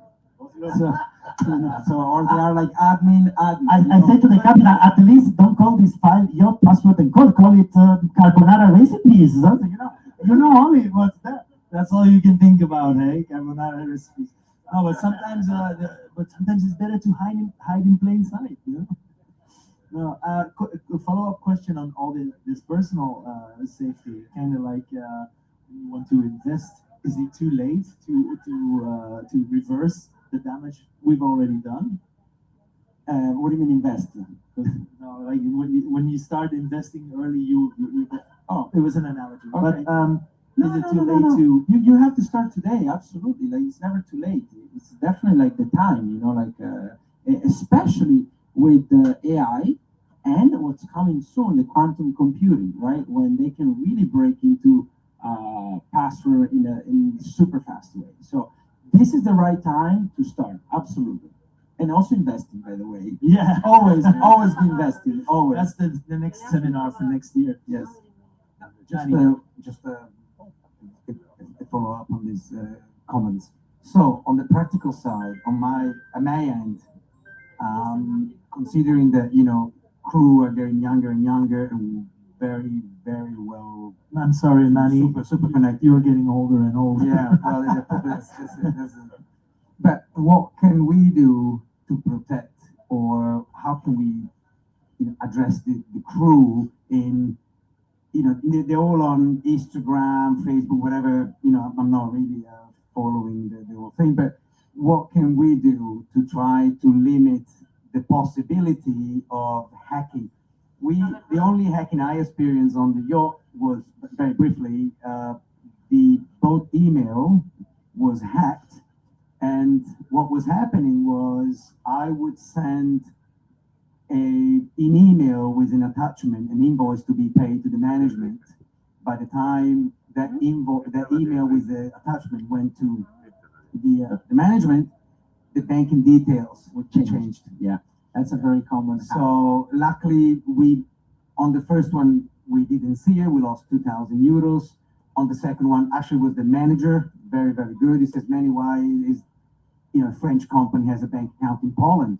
I said, "No idea. Let me call." The guy said, "No, it's not us." And after our managing company find out, there was we had to reset the whole thing. But Manny did something really good, which the younger people don't do. He actually picked up the phone and he called. So I know other hack that has happened with this triangulation, where basically they get a man in the middle. They're basically in the middle between the communication, and they convert all of this document to look legit by having different. We're perfect. Yeah, I know. But you were lucky because 2,000 euro, it's a very low amount. I'm hearing 200,000, 20,000, 50,000. You know how the industry is, right? So you did something really good, which was pick up the phone. That is my first advice. It's like, pick up the phone, talk to people. Because people, they're like, just on email, I'm just doing my email and my life, never call people up. So that's one of the basic things, okay? But then, of course, two-factor authentication. How many of you knows about 2FA, two-factor authentication? Not so many hands. I mean, there is some, okay. Everybody should have a two-factor authentication. Now, there are two types. There is one that is from your phone number, and there is one that you have an authenticator app, okay, like Google Authenticator or Authy. I love Authy, which I'm going to tell you something here very important. You should not be using Google Authenticator or Apple Authenticator. Why? Because you have your email with Apple and you have your email with Gmail. So if Google get hacked, maybe your authenticator could get hacked at some point. So the lady in front of me says Authy, which is a third-party company. They don't have email and they don't have your phone data. Use a third-party authenticator app, which will work also in the vessel. That's the beauty, because if your phone cannot receive text, but you have access to the internet in the vessel, you can still do the two-factor security in. So that's very important. Have a two-factor authentication on the email so it cannot be hacked, so people cannot go in and translate all of those documents in a way that it happened. And then, of course, there is the possibility to go and check a log of everyone that is logged into your email address and see which city they are. Most likely, I don't want to point finger out, but there's a Western country of Africa, which we know is very specialized in hacking. What is it? Yeah. So okay, great. I think for the topic of today, we actually are still on our way to get to the topic of the day, and it is how is AI going to change super yacht operations and governance. The reason why we haven't gotten there is because all of this stuff is just so super important and I think very interesting for everybody here. But Luca, talk to us about the future. Okay, the future for sure for me is what Claudio said before, is predictive events. Can be events, weather events, can be maintenance, engineer events, can be everything. But predictive is something that we should work for, because with this technology, for sure we can save life, we can save our normal operations, we can sleep easily, okay, during the night. So what we can do in the future probably is trying today to start digitalize the industry properly, trying to have this best practice for cybersecurity, best practice for privacy, use the right system with the right regulations, and then on top of that, we build AI for the future. Can we go more into detail? I mean, what sort of, because we're circling back to safety, but what exactly will a captain of a super yacht experience in what will be different for them in 5 years? Okay, a captain from a super yacht can have an intelligent system, for example, that says that in the engine room, other similar boats connected to the same AI system have a fail in something. Okay, so and say, okay, similar boats with the same brand generator or stabilizer, etc. So they have similar boats, similar prefix, similar to us, anonymous data, and say, okay, I can take a revision on that, I can take predictive analysis on that, I can work with this properly. Okay, so we want to look at the patterns, we want to look at the vision of the future, but this is an example you're giving. Will shipyards be forthcoming and say, yeah, that's fine, let's implement systems that all our yachts, all the crew know this? Because what I know from the size of yachts that I work with, 15 to 30 meters, is that shipyards are not so happy about this information being shared, because it takes away from their margin, because they have to pay warranty on these issues. And what happens is captains starts WhatsApp groups with each other and communicate these things to the frustration of the shipyard. So do you think this will stall this technology? That politics and policies will stall this technology? Or what do you mean? So it's about choosing what data can be shared. Is there a way for a shipyard to control? You understand my question, right, Claudia? Yeah. The point is that you are not sharing the data. Again, you're sharing your learning. You're learning. You're like your AI. That is what you're sharing, and you're already doing that. You're using ChatGPT as the most shared one, right? So you share your AI with other boats, for example. But is this decentralized in a way that, for example, on some yachts there is the same issue on, especially serial build yachts, the same issue on each yacht, and they only find this out after the yacht has been launched, and a dozen of them are floating around. So I know that some shipyards or some yacht builders are saying, well, we're not going to shout from the roof that this issue is existing because it's not major, but it's not ideal. How decentralized is the it? serial defect Yeah. is not. You don't need a predictable system, because serial, you made something wrong during the building of the yacht, but can be in a way different if you consider other conditions. Like, I have this problem not because it's a serious problem from the building, but because of some internal conditions or external conditions. I found this problem with this kind of weather, in this position, with this oil brand, something like that. So external and internal condition can put in this AI big data system, and then can be there predictable. Okay, different than serious data. Right. And so that's for things on board. What about, for example, marinas? I imagine a captain now has to call up a marina and say, do you have a berth for me? Maybe a captain in the future can ask his co-pilot, is there a berth for me? And Yeah, of course. I mean, for example, our system is interconnected, so that's why we have fleet, marinas. So if you have our system in the fleet, in the boat, then you go to a marina with our system, 2 clicks straight away. You will share all the information, so all the stuff, and you book it. You book a berth. Right.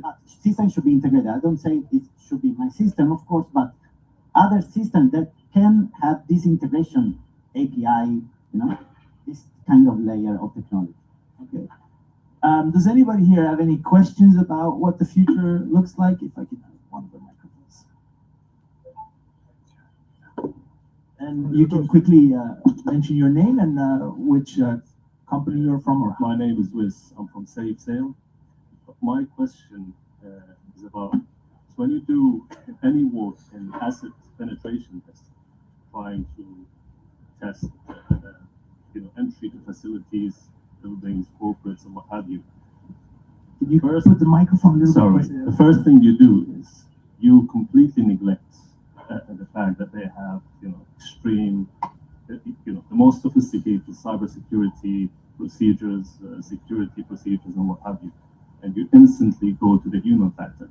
You start studying the staff, security guards, and all of that, because that remains the weakest entry point always. And if we transition that into the yachting industry, that would remain the same.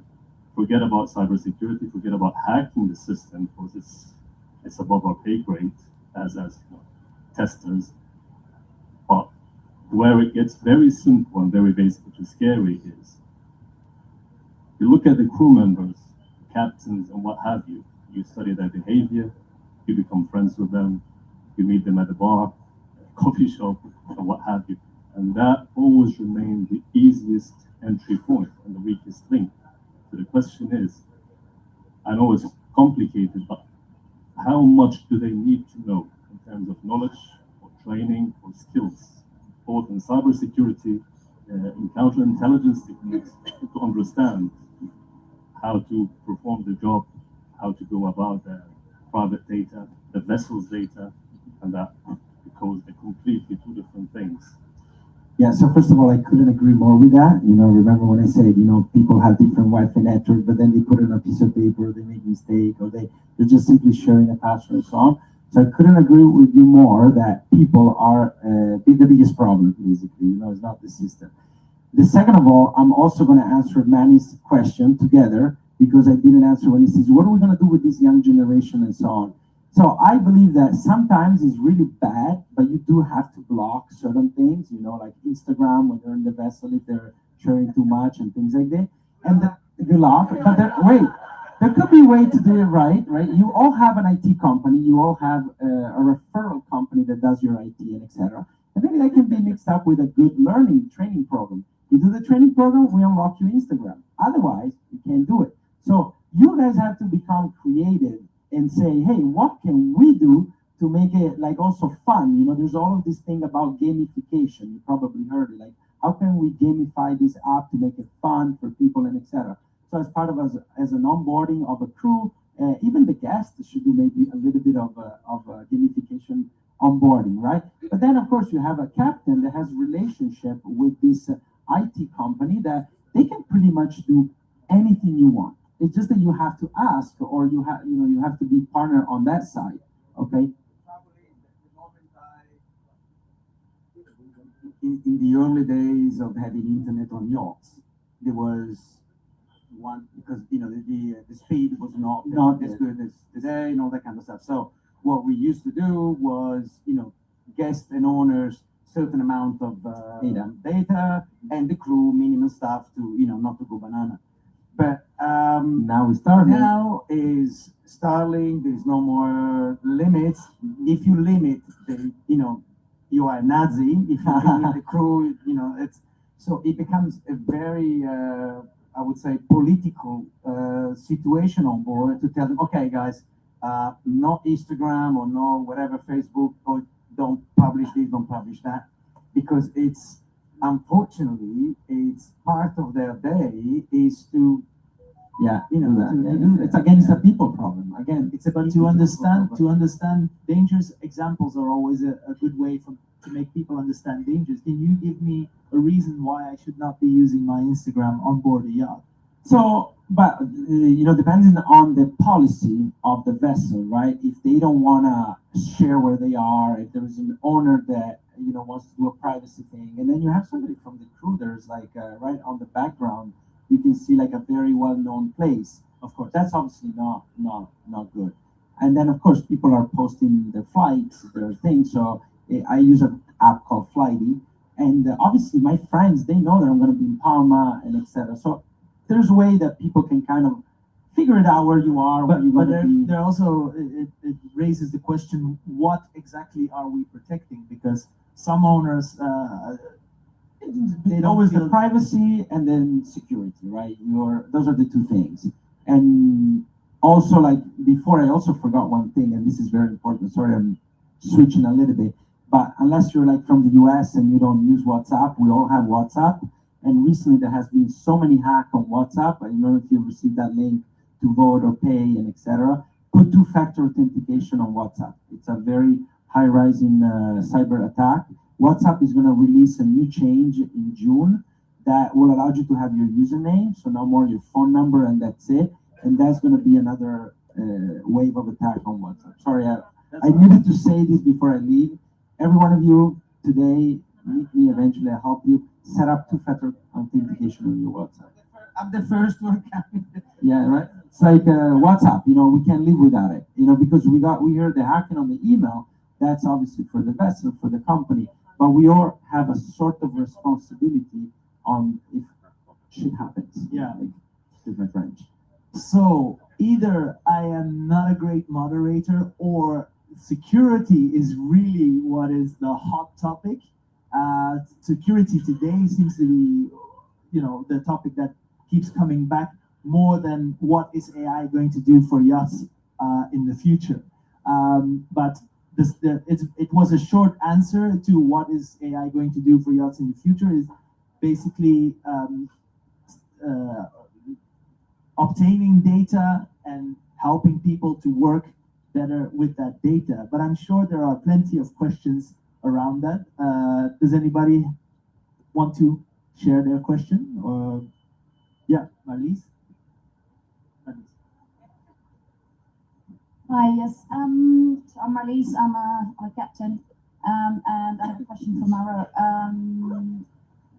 With the personal passport thing, is that a personal thing, or is that something that I as a boat can do?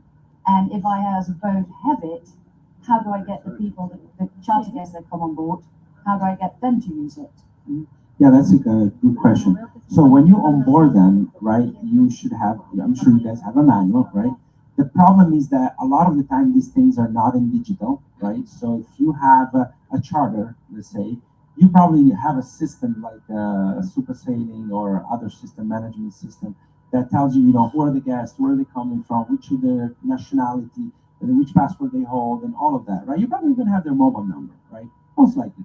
So there are digital way to send them either ahead of time or the day of the boarding, and it should have some instruction, easy to digest. This can also use AI. Like you can have like an AI link where you kind of feel like you're chatting with ChatGPT, but hey, I'm your assistant, onboarding you, welcome to the vessel, and so on. So we believe that digitalizing it, gamifying it, using AI, obviously that's going to be the way to catch the attention of the people coming on board. And of course, when it comes to cybersecurity, it will be a little bit of training, a little bit of onboarding, like a checklist using the Wi-Fi and so on. And then when it comes to everything else, there's like a company that does all the other stuff. We heard the agency, the clearance, and all of that. But yeah, you have to use a system, because Oh yeah, our system, let me answer that. She's asking basically my system, how does that work?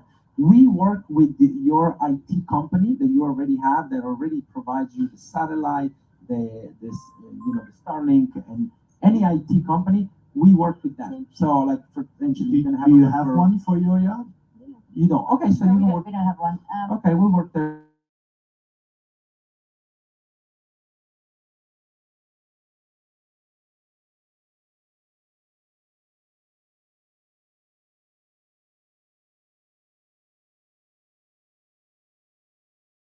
Yeah, so in our case, that's exactly how you describe it. You will pay for our service, and then yes, it's all done. So they come on board and suddenly they can use their own Wi-Fi passwords. Correct. Must make sure to bring their own Wi-Fi password. What if they don't have one and they don't want to? That is actually a good question. You know, like we create one for them that is personalized. It includes their phone number on the Wi-Fi name and a special password that they only have.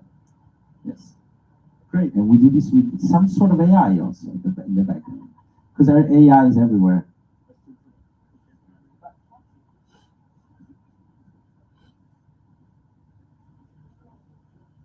Hi, good morning.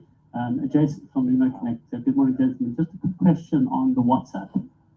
We see in corporate business, like WhatsApp is banned because it's super unsecure.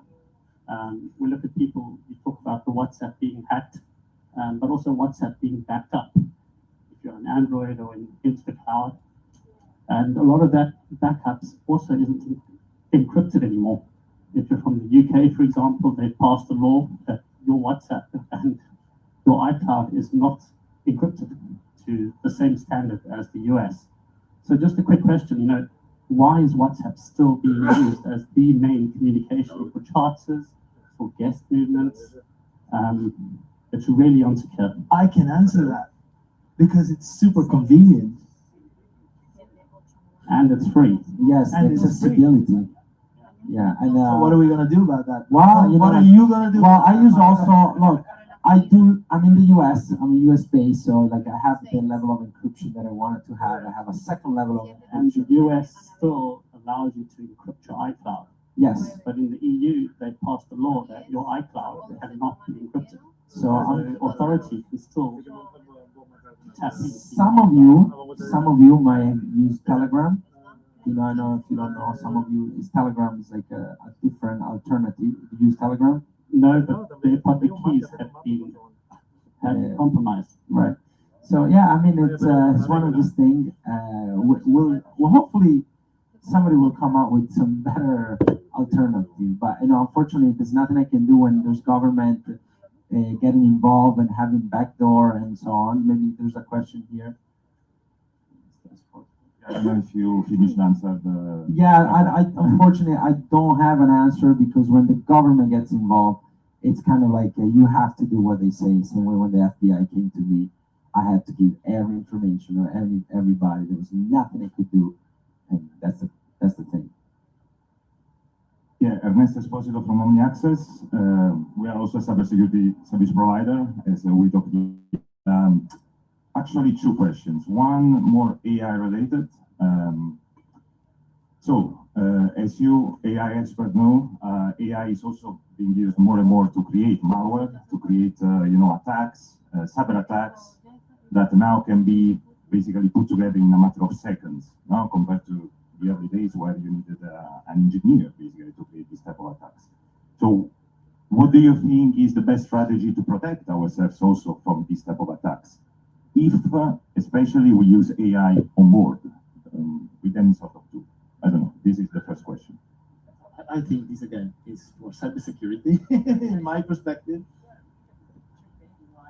I believe you need AI to fight the AI. Exactly. Unfortunately, that's the only way. It's going to be an AI war. Okay, this is why the US is investing so much money, try to be ahead of the game with China, with certain other countries. And I don't want to get into politics and stuff, but you really do need an AI to go against an AI. That's again also if you are detached from cloud, so you can use your local AI.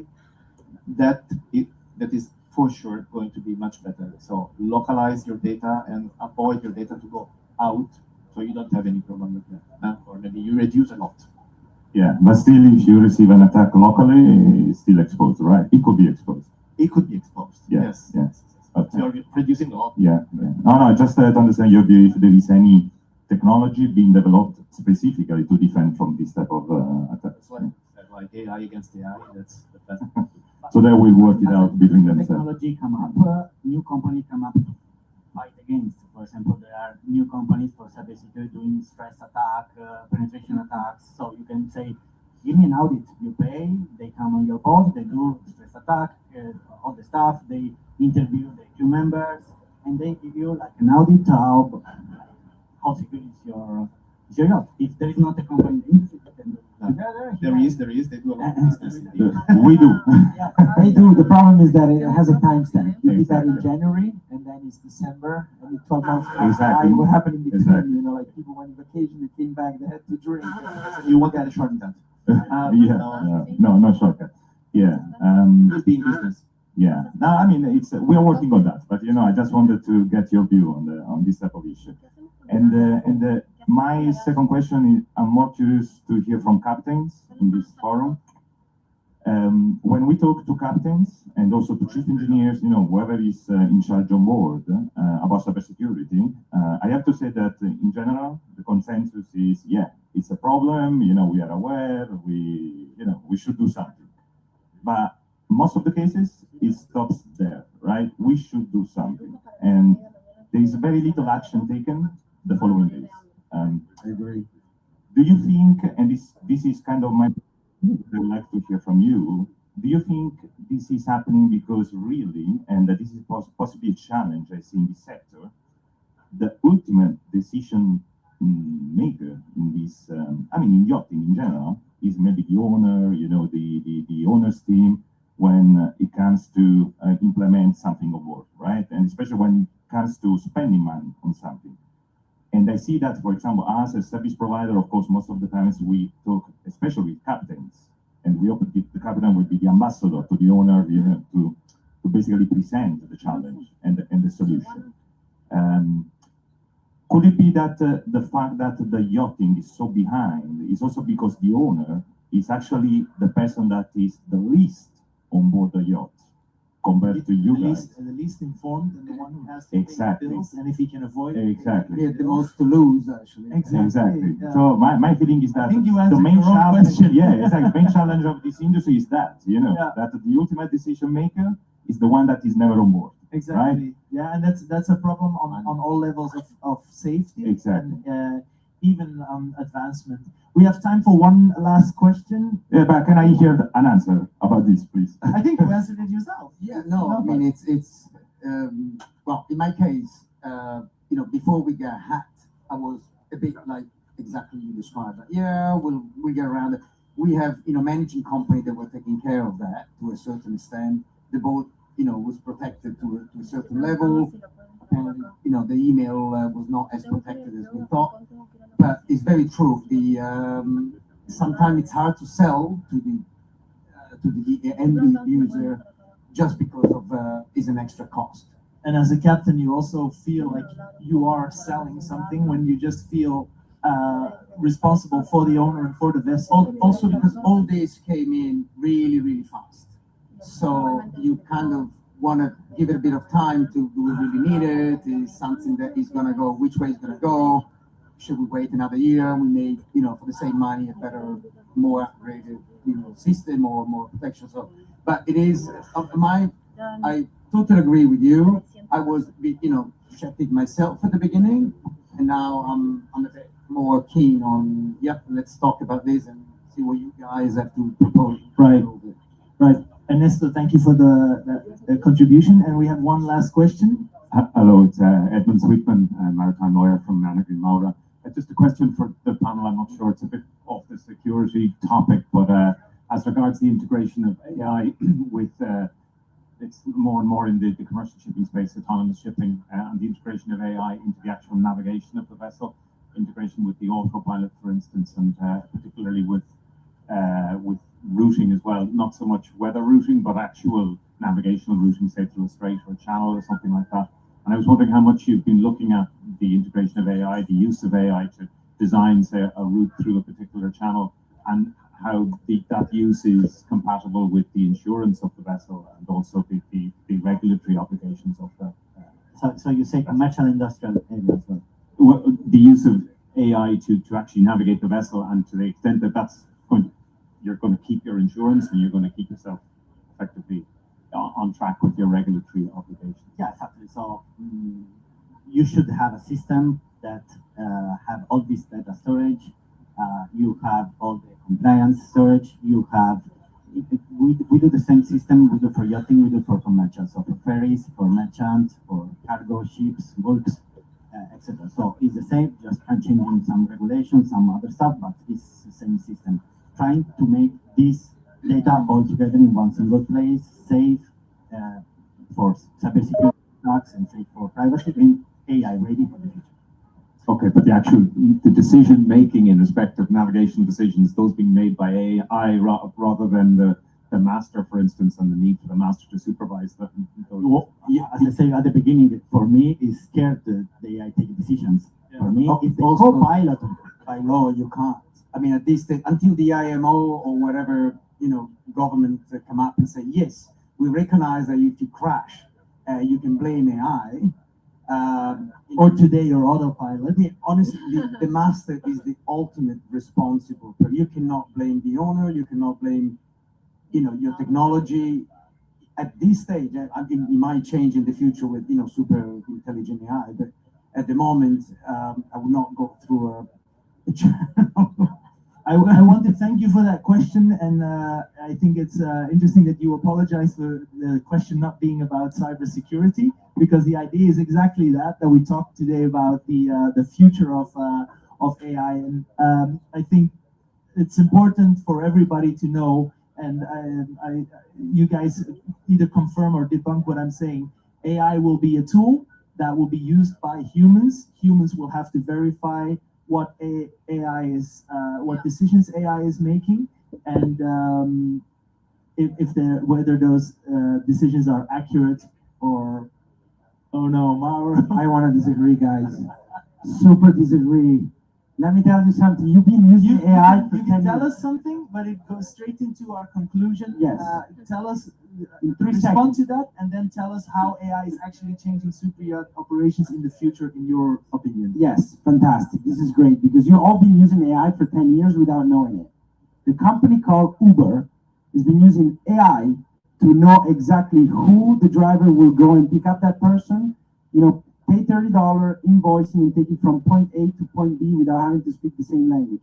If all of the Uber employees stay home for 2 weeks, everybody still gets picked up and go around because there's an AI engine that is called agent to human. The machine is telling human to go from A to B. You pick up her, take her there, and she's happy, and you did a human interaction. That is apply this to the superyacht. To the superyacht industry. Think about port, think about kind of like airport, think about all of this operation.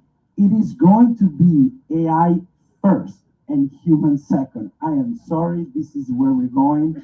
And yes, there will be a human taking responsibility because unfortunately, the reality is that people have to take, they need to be accountable, but it's going to be a machine that will be so intelligent to do exactly the routing on how the boat have to come into the port, how they have to get out, who schedule what. And of course, there's going to be error. But recently, somebody died, 2 pilots died in LaGuardia Airport because of a human error, because one vehicle crossed the road. And so it's hard. Thank you. Sorry. No, okay, right or wrong, the future will tell. Luca, what is your take on how AI is actually changing superyacht operations? I would say very similar, but just changing the last part. Like AI is drafting all is said, and the human confirms. Okay. Alberto? Yeah, I think so. I think, like Luca said, the AI will be a very good co-pilot, taking information, giving the best accurate information at the moment, in the right moment, but the last decision will be the crew. Will it threaten your position as a manager, or will it make your life easier? We make the life easier because the AI will help us to make all the little work that didn't give too much benefits for the workers will be done easier and faster. But it's you have another worker on board that never sleeps, and all the time give you the best support. But the right decision and the last confirmation will be by the crew or by the manager or by the person, human person. Claudio, new to yachting but expert on AI. What do you think yachting will look like in 5 years? Okay, I can tell you. In my view, in 5 years, not much will change. What I think is possible, right? that you, the captain of your boat, you can talk to your boat, right? And the boat can tell you suggestions on what to do. And you can take your decision on, let's say, doing that or not, or doing something different. Like instead of chatting with ChatGPT, you will be able maybe to know what the boat, let's say, it's not reasoning, but what the boat knows about the boat. And you can discuss with that and take, let's say, suggestions. I think that's a very nice, comprehensible summary of your vision. Manny, not new to yachts, but new to AI. Right. So for me, I can see a future where it's going to be, we're running into the iRobot. You guys know the movie, and we're going to end up with a Terminator situation when one AI is going to have to kill the other AI. So, but it's here, it's happening, and I think we're going to embrace it. We have two people with detrimental thoughts on either side, and then more moderate thoughts. For me, I still be at the helm when I go through it. Yeah, if you're on board yourself, you want to be there. Ladies and gentlemen, I think these people deserve a big round of applause. And I thank them very much for being here today. And I think we have a presentation from Leroy on... The presentation is postponed to tomorrow. All right. So I'd like to say thanks also to our amazing moderator, Ian Fox, for a great job. I use the word inspiring to describe the seminar today, but I think that insightful probably is the correct word that at the last of this seminar is the good one. So thank you for being here, and thank you for your time. And I just remind you that tomorrow there will be the third and the last day of breakfast seminars, and it will be focused on sustainability. And we will talk about sustainability and technologies. So from engine to ecosystems, how we are driving to sustainable solutions. And there will be a new roundtable with relevant speakers that will join us. So we invite you to be present. So numerous as today, tomorrow as well. Thank you, and have a nice boat show day. Ladies and gentlemen, thank you very much for coming. This evening at 5 o'clock, we have the Sunset Corte, and today we have a charity raffle. So if you come, you can help the association. Anyway, later we will explain you. Okay, thank you very much.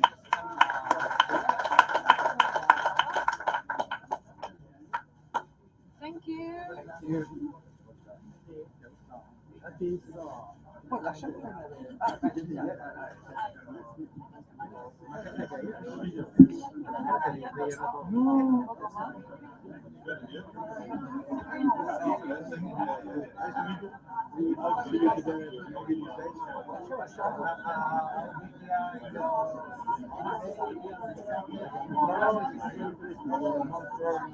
want to show you.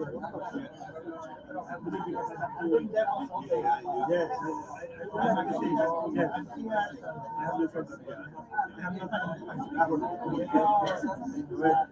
Del otro lado,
Especially going in with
Se tiene que pasar 4 horas a leer el libro, que ahí tiene la presentación.